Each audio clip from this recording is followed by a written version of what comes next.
Notion N6.3. Calculer des sommes algébriques. Convention d'écriture. Donc d'abord, on va voir comment on peut simplifier donc toutes les petites parenthèses qui sont un peu pénibles. Et donc on va voir donc cette convention d'écriture qu'il faut vraiment connaître par cœur. Dans une suite d'additions, donc vous voyez, il faut qu'il y ait des additions. Ce n'est valable que quand il y a des additions. Si vous avez des soustractions, des multiplications, on ne peut pas appliquer cette convention. On convient de supprimer tous les signes d'addition et toutes les parenthèses autour de chaque nombre. Supprime également le signe d'un nom positif écrit en début de calcul. Donc on va le manipuler sur deux exemples avant de passer à des calculs plus complexes. Donc premier exemple, a égale moins 5 plus 2 plus moins 3 plus moins 8. Donc d'abord il faut vérifier qu'on n'a bien que des additions. Si j'ai des soustractions, il faudrait les transformer. J'ai bien que des additions, donc je peux appliquer la convention d'écriture. Donc la convention d'écriture dit qu'on peut enlever toutes les petites parenthèses et les symboles d'addition.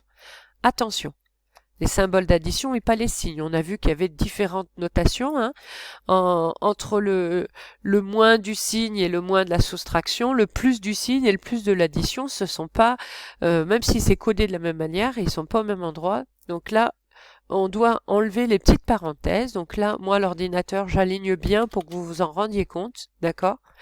J'enlève le symbole d'addition, donc c'est celui-là qu'on enlève, et j'enlève les petites parenthèses. Donc le plus, c'est celui du signe.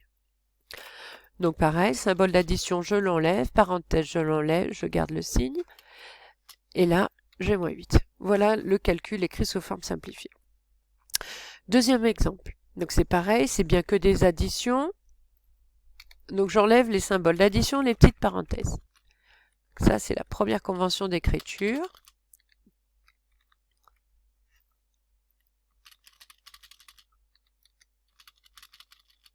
Et voilà. Et là, on va appliquer la deuxième convention d'écriture qui dit que quand le premier nombre est un nombre positif, le premier plus, on l'enlève.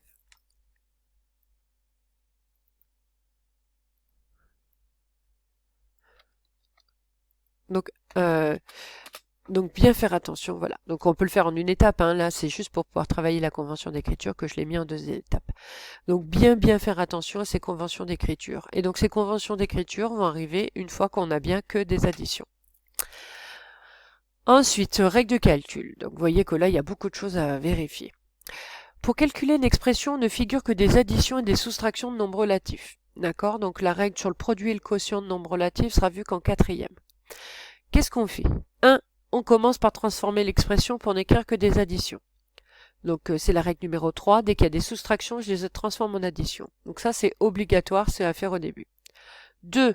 Une fois qu'on n'a que des additions, on simplifie son écriture à l'aide des conventions d'écriture. Donc ça veut dire qu'on va simplifier en enlevant les petites parenthèses et les symboles d'addition. 3. On peut ensuite changer l'ordre des nombres pour simplifier le calcul, donc ce qu'on avait travaillé dans la première notion, à savoir une somme de plusieurs nombres relatifs. On va regrouper les termes positifs, on va regrouper les termes négatifs et on effectue le calcul final. L'avantage de faire cela, c'est que ça simplifie la vie de votre cerveau, puisque quand on va regrouper les termes positifs, on va garder le signe en commun qui sera forcément plus et on va ajouter les parties numériques. Quand on regroupe les nombres négatifs, c'est la même chose, ils sont tous négatifs, donc de même signe, donc on va garder le signe en commun qui est moins et on va ajouter. Et la seule soustraction qu'on aura à faire, c'est à la fin.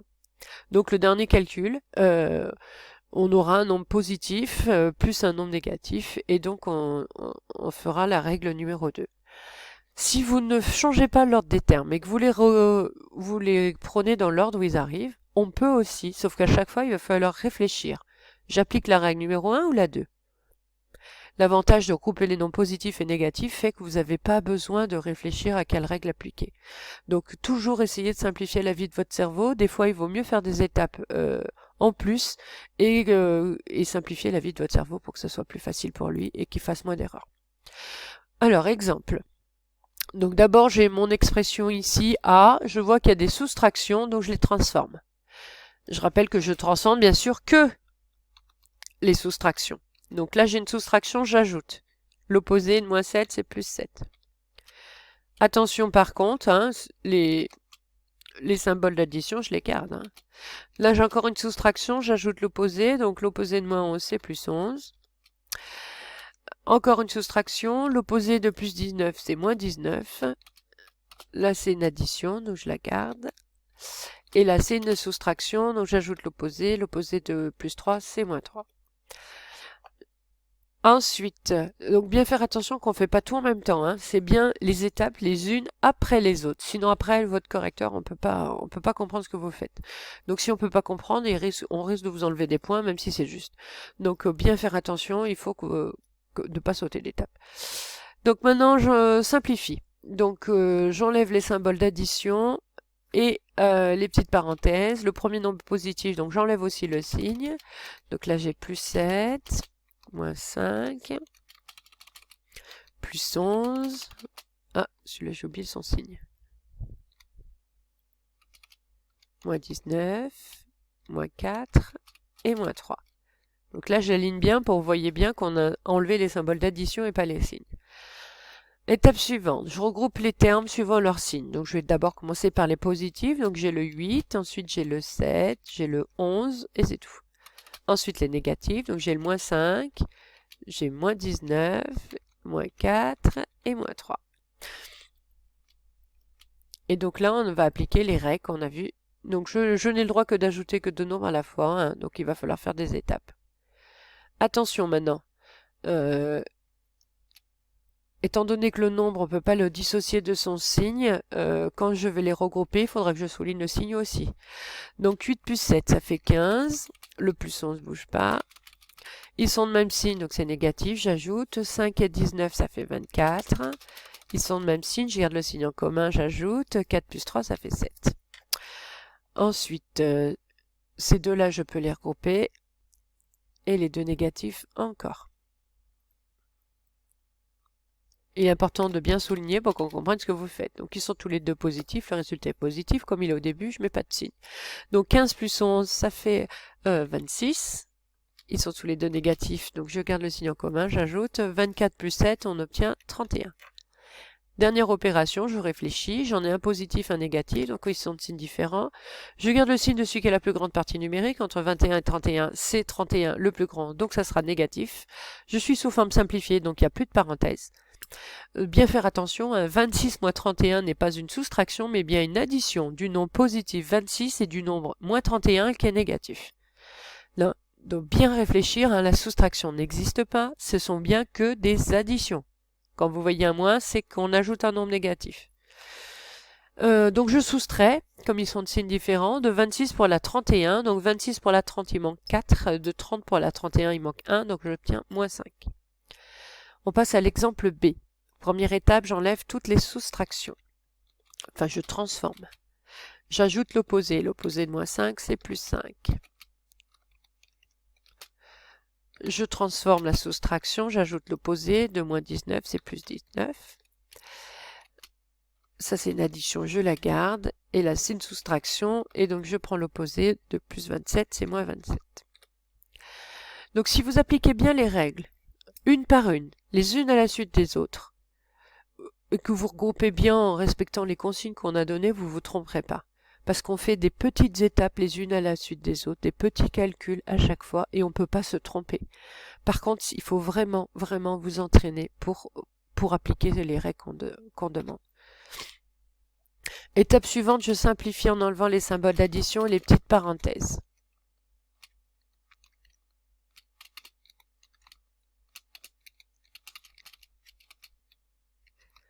Étape suivante, je regroupe les signes, les termes suivant leurs signes. Donc je commence par les positifs, donc plus 5, donc comme il est au début, je ne mets pas son signe. Ensuite, on a le 19. Et on a le 8. Ensuite, les nombres négatifs, donc j'ai le moins 4, le moins 12 et le moins 27. Je vérifie, j'en ai pas oublié, j'en ai bien 6. Je les regroupe 2 par 2. Alors attention, voilà. Suivant les signes. Donc ici, c'est pour appliquer la règle numéro 1. Ils sont tous les deux positifs, le résultat est positif. Et j'ajoute les parties numériques, on obtient 24, plus 8. Ils sont tous les deux négatifs. Donc je garde le signe en commun, j'ajoute 4 plus 12, 16. Je regroupe encore.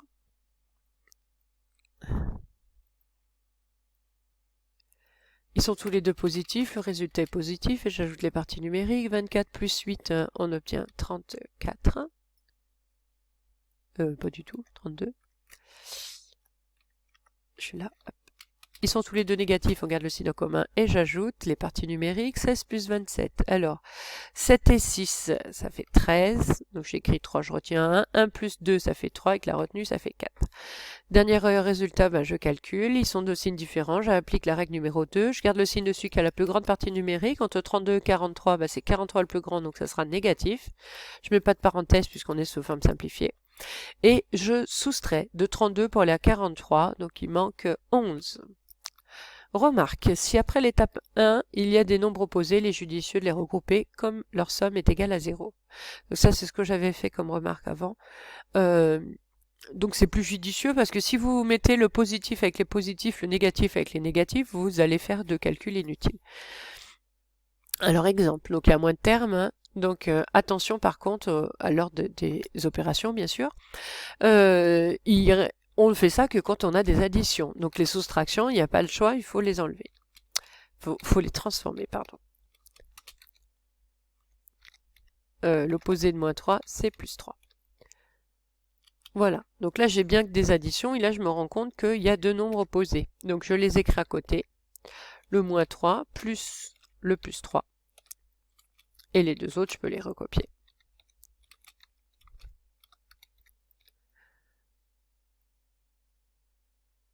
Après, vous avez le droit aussi de...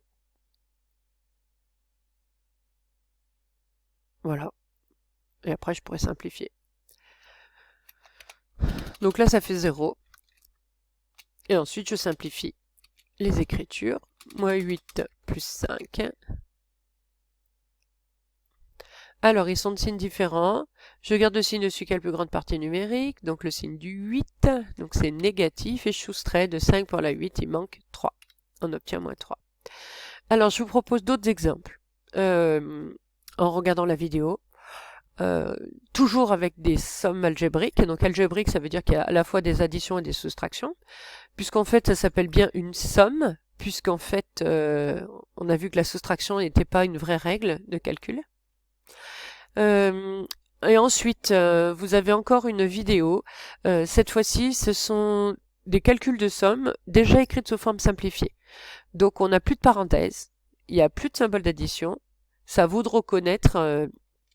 donc on passe directement en fait à la troisième étape. Donc on a des expressions sans parenthèse, donc il faut se rappeler bien que ce sont des additions. Ce sont des additions. S'il y a un moins, c'est un nombre négatif. S'il y a un plus, c'est un nombre positif. Voilà. Donc je vous invite à regarder la vidéo qui suit. Et la notion est terminée.